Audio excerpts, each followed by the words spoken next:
Nagpaabot ang 1 million pesos nga grand prize sa mapiling the best of the best sa talento sa Ultimate Battle Grand Finals sa The Battle of the Judges. 7 ka mga finalists ang magtigi aron maangko ng kadaugan ug ilhong grand champion sa The Battle of the Judges. Nagpabilin sila JB De La Cruz, Shama, Marvin Peralta, Power Impact Dancers, Joseph Belerion, Amazing Duo ug Kathy Hipolito. Busa suportahan ta sila ug mga adlaw sa The Battle of the Judges 7:15 PM.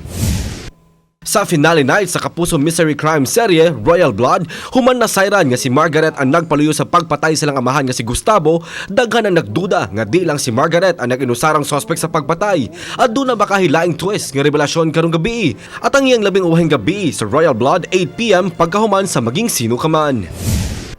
Sa Maging Sino Ka Man, human ang hilabot si Bagley sa misyon nila Frank, napakyo sila sa pagtultol kung asa si Carding. Gumikan sa kalagot sa grupo ni Frank, gidala nila si Bagley o gikulata ni Frank. Nabutang sa peligro ang kinabuhi ni Bagley sa mga kamot ni Frank human gipatugaan kung asa si Carding. Makaluwas pa bakaha si Bagley kang Frank kanang atong dungang tutukan karong gabi pagkahuman sa 24 oras 8 PM.